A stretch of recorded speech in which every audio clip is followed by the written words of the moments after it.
Chapter number 7, Control and Coordination. Total marks of this chapter is 5 marks. 2 questions are for 1 marks and 1 question for 3 marks. हाँ, ये बता दूं आपको कि ये जो 1 मार्क के 2 क्वेश्चंस है उसमें से एक क्वेश्चन फिक्स है कि वो MCQ टाइप क्वेश्चन में ही आएगा और एक क्वेश्चन है वो ब्लैंक में आएगा. ऑब्जेक्टिव्स में से आप ये देख सकते हो कि at the end of this lecture और at the end of this chapter you will be able to answer such questions like detailed explanation about the nervous system. Nervous system के अंदर कौन कौन सी चीजें होती है, कैसे ये रिएक्ट होता है, कैसे इसका कंप्लीटली वर्किंग होता है, ये सब भी वर्किंग होने के बाद ये कैसे मैसेज अपने ह्यूमन ब्रेन को पहुंचाता है, वहां से कैसे आंसर मिलता है, ये सब भी चीज इसके अंदर आपको समझाई जाएगी. उसके बाद है रिफ्लेक्स एक्शन और reflex arc. Reflex action and reflex arc के अंदर आपको ये पता चलेगा कि हम कोई भी हॉट वेसल को टच करते हैं, इमीडिएटली अपना हाथ है वो एकदम से पीछे चला जाता है, आइदर उससे जो हॉट वेसल को हमने टच किया था वहां से थोड़ा सा हम डिस्टेंस बना लेते हैं हाथ से. तो ये कैसे होता है, ये इलेक्ट्रिकल इंपल्स के साथ कैसे रिएक्ट होता है. इलेक्ट्रिकल इंपल्स यानी कि जब भी हम स्विच ऑन करते हैं फैन स्टार्ट हो जाता है, उसकी अंदर ऐसा कोई नहीं होता है कि हम स्विच ऑन करेंगे 1-2 मिनट रुकेंगे उसके बाद फैन स्टार्ट होगा. तो वही स्पीड से जब भी आप स्विच ऑन करते हो फैन स्टार्ट होता है, उतने ही स्पीड से अपना हाथ है वो हॉट वेसल को टच करते ही पीछे कैसे चला जाता है. तो ये सभी थिंग आपको reflex action and reflex arc के अंदर पता चलेगी. उसके बाद है ह्यूमन ब्रेन. हाँ, ह्यूमन ब्रेन है वो कहाँ पे प्लेस किया हुआ है, वो किस तरह से स्टेबल होता है, वहां पे कोई डैमेज हो, अगर कोई बाहर से आपको थोड़ा सा मार दे अपने हेड के ऊपर तो ब्रेन को डैमेज नहीं होता है, वो किस तरह से प्लेस होता है, उसके अंदर क्या क्या होता है, ये सभी थिंग आपको ह्यूमन ब्रेन में दिखाएगी. और उसके बाद है types of the human brain. Human brain के टाइप्स के अंदर आपको उसके 3 टाइप को पढ़ना है. पहला है mid brain, hind brain and fore brain. ये तीनों के 3 ब्रेन है उसको आपको पढ़ना है. उसके अंदर भी आपको ये याद रखना है कि कौन सा वाला ब्रेन है उसके अंदर कौन सी रिएक्शन होती है और वो किस तरह के मैसेज और किस तरह के कोई भी थिंग है जो अपने ह्यूमन बॉडी के अंदर हो रही है उसको आंसर देना है. तो सभी ब्रेन कंबाइन होकर आंसर नहीं देंगे, उसका पर्टिकुलर पोर्शन होगा, उस तरह के पोर्शन से वो मैसेज वहां पे जाएगा और वहां से कोई भी रिएक्टिविटी शो करेगा.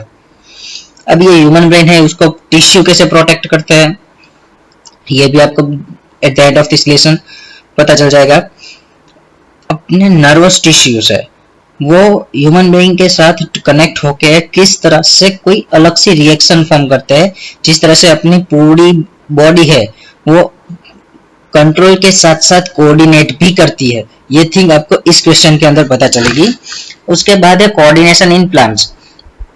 अभी हम सिंपल थिंग बोले तो लिविंग ऑर्गेनिजम्स के अंदर ह्यूमन बींग्स तो आते हैं, एनिमल्स भी आते हैं, उसके अलावा प्लांट्स भी होते हैं.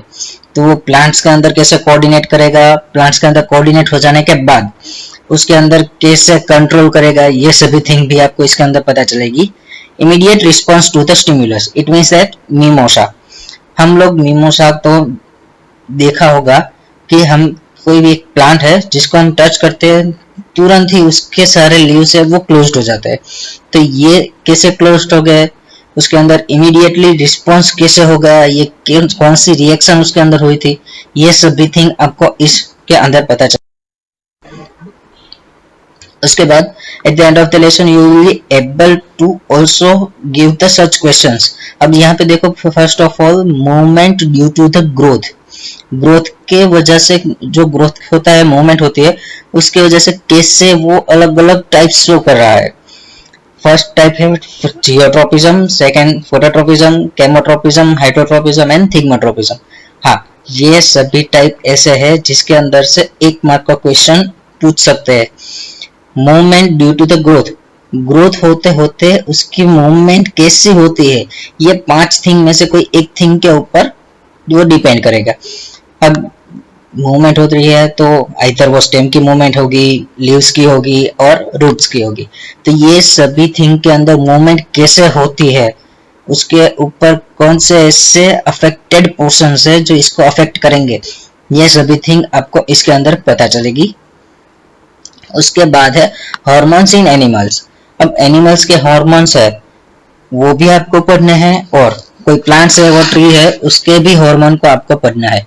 हाँ, ये हार्मोन्स है, आपको एमसीक्यू में बहुत ज्यादातर इसके चांसेस है क्वेश्चन पूछ सकते हैं।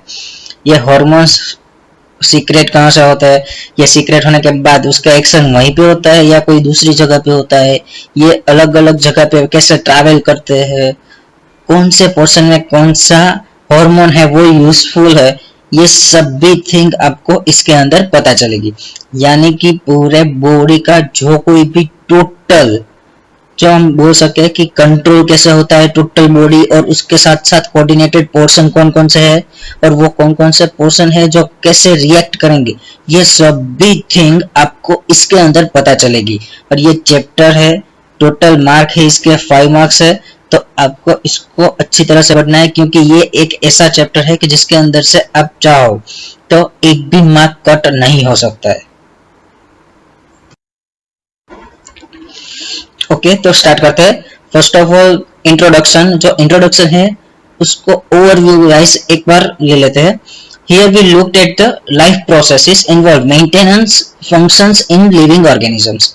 अब हम बात करेंगे लाइफ प्रोसेस की।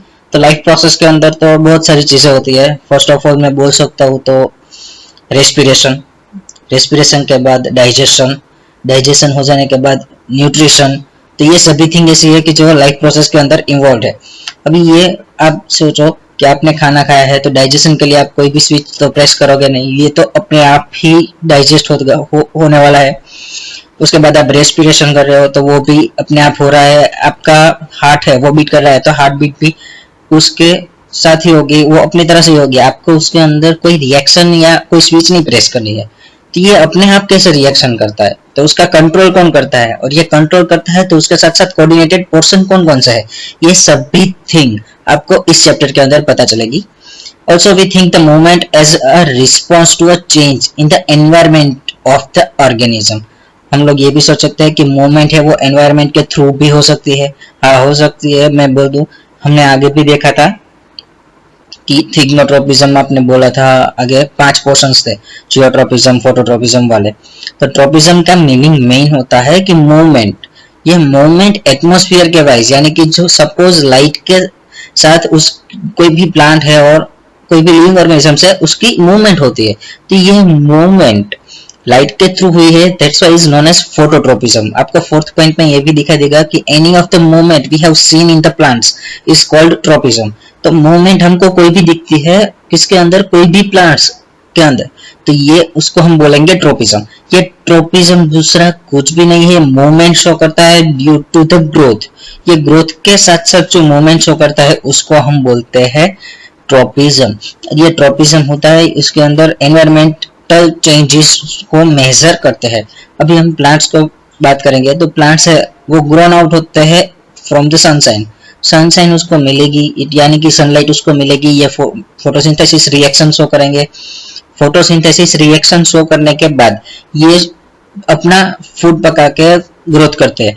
तो ये रिएक्शन के लिए बेसिक नीड क्या थी, सनशाइन थी, यानी कि सनलाइट। तो उसके तरफ और उसकी साइड उसने मूवमेंट शो करता है कोई भी प्लांट, तो उसको हम बोलते हैं फोटोट्रोपिज्म। यानी कि ट्रोपिज्म का मीनिंग मेन होता है कि कोई भी मूवमेंट कैसे होती है। उसके बाद हम मेनली एक बात सोच सकते हैं कि general principles of the body organisms in multi cellular organism. Multi cellular यानी कि जिसके अंदर एक सेल, 2 सेल नहीं है, उससे कहीं ज्यादा सेल है, मल्टी सेल्स है। हम लोग स्टैंडर्ड 9 में भी ये पढ़े हुए थे कि सेल के 2 टाइप होते हैं, यूनिसेल्यूलर और मल्टी सेल्यूलर। यूनिसेल्यूलर यानी कि सिंगल सेल वाले, और मल्टी सेल्यूलर यानी कि अपनी तरफ जैसे बहुत ज्यादा सेल है वैसे ऑर्गेनिजम्स। अब एक बात है कि मल्टी सेल्यूलर है, सेल्स ज्यादा है तो उसके टिश्यू भी ज्यादा होंगे। तो पर्टिकुलर पोर्शन करिए, पर्टिकुलर टिश्यूज है जो यूज होते हैं, क्योंकि कंट्रोल एंड कोऑर्डिनेशन के लिए सभी पोर्शंस ऐसे होते हैं कि सभी पोर्शन के लिए अलग अलग तरह के टिश्यू होते हैं और वो टिश्यू कंप्लीटली हेल्पफुल होते हैं उस ऑर्गन को कंप्लीटली कोऑर्डिनेट करने के लिए। अब ये सिंपल थिंग है, आप हाथ है तो हाथ से देख तो नहीं सकते हो, देखने के लिए तो अपनी आइज चाहिए, तो आइज के टिश्यूज अलग है, अपने हाथ के टिश्यूज अलग है। दोनों की मूवमेंट करनी है तो हाथ के पास उसके स्पेशलाइज्ड टिश्यूज होने चाहिए, आइज के पास उसके स्पेशलाइज्ड टिश्यूज होने चाहिए। तो इस तरह की जो कोई भी थिंग्स है, जो कोई भी डिटेल्स एक्सप्लेनेशन है, ये इस चैप्टर के अंदर आपको दिया गया है। Now first theory, animals nervous systems. Animals के अंदर मैं आपको बोल दूं ह्यूमन बींग्स भी आ जाते हैं और एनिमल्स भी आते हैं, क्योंकि यहाँ पे एनिमल्स ह्यूमन बींग्स को भी बोला जाता है इन बायोलॉजी। अब 9th के अंदर आपने एक सिंपल थिंग पढ़ा था कि कोई भी एनिमल है उसके अंदर control and the coordination are provided by two type of tissues, या nervous tissues and muscular tissues. ये दोनों टिश्यू को कंबाइन करने के बाद ही कोई एनिमल है उसके अंदर कंट्रोल एंड कोऑर्डिनेशन होगा। ये कंट्रोल एंड कोऑर्डिनेशन ये दोनों को कंबाइन करके होता है, तो हम उसके बारे में डिटेल में पढ़ते हैं। उसके में जो दो टिश्यूज थे, nervous tissue and muscular tissue, और ये मेन था नर्वस टिश्यू, उसके बारे में हम पढ़ते हैं। All the information from the environment is detected by the specialized tip of some nerve cells. Okay. अब इंफॉर्मेशन जो एनवायरमेंट में है, ये इंफॉर्मेशन अपने ब्रेन तक कैसे पहुंचेगी? तो ये ब्रेन तक पहुंचती है वाया नर्व सेल्स। ये वाया नर्व सेल्स पहुंचती है, तो ये नर्व सेल्स कोई एक के ऊपर डिपेंड हो गए, तो ये नर्व सेल्स है वो स्पेशलाइज्ड टिप्स के ऊपर डिपेंडेड है। ये स्पेशलाइज्ड टिप्स दूसरा कुछ भी नहीं है, सेंसरी ऑर्गन्स है। अपने बॉडी के अंदर जितने भी सेंसरी पार्ट्स है, सेंसिटिव पार्ट्स है, ये सेंसिटिव पार्ट्स के सेंसरी ऑर्गन्स, ये सेंसरी ऑर्गन्स के ऊपर ये नर्व सेल्स की टिप्स है वो डिपेंड करती है। यानी कि आपका हैंड है, ये हैंड सेंसरी ऑर्गन्स नहीं है, बकर आप देख सकते हो। तो इनर ईयर यानी कि अपने कान 3 टाइप उसके होते हैं, तो उसका जो थर्ड पोर्शन है inner ear, outer ear, mid year and inner ear. तो ये इनर ईयर है वो सेंसिटिव ऑर्गन है, तो अपना nose, tongue and so on. तो ये सभी थिंग है, ये सभी थिंग, ये कौन सी थिंग है कि वो थिंग्स के जो कंप्लीटली सेंसिटिव है, उसके अंदर सेंसरी ऑर्गन्स है। तो ये सेंसरी ऑर्गन्स है उसके अंदर, तो हम उसको रिसेप्टर बोलेंगे। रिसेप्टर यानी कि कोई भी ऐसी थिंग कि वो मैसेज कलेक्ट कर सके। ये मैसेज कलेक्ट करती है एटमॉस्फेयर में, जो कोई भी रिएक्टिविटी हुई है, ये कोई भी रिएक्शंस है, उस एटमॉस्फेयर का कोई भी, एनवायरनमेंट का कोई भी पोर्शन है उसको डिटेक्ट करता है। डिटेक्ट करने के बाद उसको नर्व सिस्टम के डेंड्राइट्स पे ऊपर भेजता है। अभी आप बाजू में डायग्राम है उसको देख सकते हो, वहां पे डेंड्राइट्स सबसे ऊपर लिखा हुआ है। तो ये डेंड्राइट्स तक, ये नर्व सेल्स के टिप्स के ऊपर जो कोई भी डिटेक्शन हुआ था, वो डिटेक्शन यहाँ तक पहुंचता है डेंड्राइट्स के ऊपर। अब ये डेंड्राइट्स के ऊपर पहुंचता है, तो वहां से रिएक्शन आगे कैसे होगी? पर मैं ये बोल दूं कि डेंड्राइट्स के आगे रिएक्शन होती है उसके पहले, डेंड्राइट्स के पहले जो हमने सेंसरी ऑर्गन्स की बात की थी, वहां के 2 टाइप्स के रिसेप्टर होते हैं। रिसेप्टर है वो मैसेज को कलेक्ट करते हैं, पर ये रिसेप्टर में भी 2 टाइप होते हैं। एक गेस्टेटरी रिसेप्टर, गेस्टेटरी रिसेप्टर के अंदर कोई भी टेस्ट कौन सा है, खाने का टेस्ट है, वो टेस्ट कौन सा मिल रहा है, ये टेस्ट के बारे में बताते हैं। और दूसरा है अल्फैक्टरी रिसेप्टर्स, तो ये अल्फैक्टरी रिसेप्टर्स है वो स्मेल को डिटेक्ट करते हैं। तो ये 2 तरह के रिसेप्टर होते हैं। ये रिसेप्टर क्या करते हैं? एक है वो टेस्ट को डिटेक्ट करेगा, दूसरा है वो स्मेल को डिटेक्ट करेगा। ओके, तो अब ये सारी जो इंफॉर्मेशन थी वो डेंड्राइट्स पर पहुंचती है। ये डेंड्राइटिक नर्व सेल्स के ऊपर पहुंचती है, तब ये डेंड्राइट्स के थ्रू सेल बॉडी के अंदर कन्वर्ट होती है, यानी कि उससे वहां पर ट्रैवल करती है। तो डेंड्राइट्स से सेल बॉडी तक ट्रैवल करती है, तब यहाँ पे ये इलेक्ट्रिक इंपल्स के साथ रिएक्शन करेगा। इलेक्ट्रिकल इंपल्स यानी कि बहुत ही ज्यादा स्पीड से रिएक्ट करेगा, एंड बहुत ही ज्यादा स्पीड से रिएक्ट करेगा, तब ये इलेक्ट्रिकल मैसेज जो था, यानी कि वो जो नर्व सेल में जो मैसेज आया था, ये मैसेज केमिकल मैसेज के अंदर कट होगा। और ये केमिकल मैसेज के अंदर कन्वर्ट होने के बाद क्या होता है, ये केमिकल मैसेज के अंदर कन्वर्ट होते ही ये वहां पे सेल बॉडीज से पास होके एक्सॉन थ्रू नर्व एंडिंग तक पहुंचता है। तो ये एक्सॉन थ्रू पास होके नर्व एंडिंग तक पहुंचता है। आप एक्सॉन के ऊपर देख सकते हो कि यहाँ पे round and round brownish and yellowish portions दिख रहे हैं। ये दूसरा कुछ भी नहीं है, ये एक्सॉन को कंप्लीटली सिक्योरिटी दे रहा है। सिक्योरिटी दे रहा है यानी कि उसको कोई डैमेज ना हो उसका ख्याल रख रहा है। ये message axon through nerve ending तक पहुंचता है। अब ह्यूमन बीइंग है, मल्टी सेल्यूलर है, तो उसके अंदर एक नर्व सिस्टम यानी कि एक नर्व सेल्स तो होंगे नहीं, वहां पे नर्व सेल्स तो एक से ज्यादा होंगे। तो ये दो नर्व सेल्स होते हैं, उसके बीच में माइनर सा गैप होता है। ये दोनों नर्व सेल के बीच में माइनर सा गैप है, इस गैप को हम बोलते हैं सिनेप्स। और ये सिनेप्स थ्रू दूसरे नर्व सेल्स के में पास होता है। और ऐसे हम देख सकते हैं कि बाय इलेक्ट्रिकल इंपल्स ये केमिकल मैसेज जो था, ये chemical message first of all आता है डेंड्राइट्स के ऊपर, डेंड्राइट्स से सेल बॉडी में, सेल बॉडी में से एक्सॉन थ्रू दूसरे नर्व सेल में जाता है। तो ये कंप्लीटली ऐसे पास होते हैं कंप्लीटली ब्रेन तक पहुंचता है। और लास्टली ब्रेन तक पहुंचने के बाद वहां पे कोई उसका एक्शन लिया जाता है। तो इस तरह से कोई भी एनिमल है उसके अंदर नर्व सेल्स है वो रिएक्ट करते हैं। हाँ, हमने बोला था कि डेंड्राइट्स से सेल बॉडी तक आता है, बट फर्स्ट ऑफ ऑल अपने बॉडी के अंदर कोई भी एटमॉस्फेरिक डिटेक्शन है वो कहाँ पे होता है, तो वो सेंसरी ऑर्गन्स के अंदर होता है। वहां पे रिसेप्टर्स होते हैं, वो रिसेप्टर है, उसको भी बोला कि वो दो तरह के होते हैं। वहां से ये मैसेज कंप्लीटली कंबाइन होकर dendrite through cell body through axon और एक्सॉन थ्रू नर्व एंडिंग तक पहुंचता है। एक एक्टिविटी आपको भी दी गई है। ये एक्टिविटी के अंदर आपका कोई भी नर्व सिस्टम है, उसके अंदर हमने बोला था कि दो तरह के रिसेप्टर है। एक कौन सा रिसेप्टर था, नर्वस। और नर्व सिस्टम के अंदर दो रिसेप्टर है, वो एक था ऑल्फैक्टरी एंड दूसरा था गेस्टोटरी। ये दोनों के अंदर कौन सी रिएक्शन होती है और ये कैसे हम डिटेक्ट कर सकते हैं, उसके बारे में आपको ये एक्टिविटी दी गई है। अब हम ये एक्टिविटी के बारे में देखें तो put some sugar in your mouth. अब आपको पता ऐसे ही लगेगा कि शुगर हमने माउथ के अंदर रखी है तो उसका टेस्ट कैसा होगा, वो थोड़ा स्वीटनेस होगा। बट उसके बारे में अब देखो, now block your nose by pressing it between your thumb and the index finger. अब आपको इंडेक्स फिंगर और थंब के साथ से अपने नोज को प्रेस करना है। ये नोज को प्रेस करने के बाद आपको फिर से शुगर खानी है। आपने पहले शुगर खाई थी, उसका टेस्ट कौन सा आया था, स्वीट आया था। तो अब ये आप शुगर खाओगे तो उसका टेस्ट क्या आएगा, इसके अंदर कोई डिफरेंस होगा या नहीं होगा। और ये डिफरेंस होगा तो वो किस तरह का डिफरेंस आपको शो करेगा।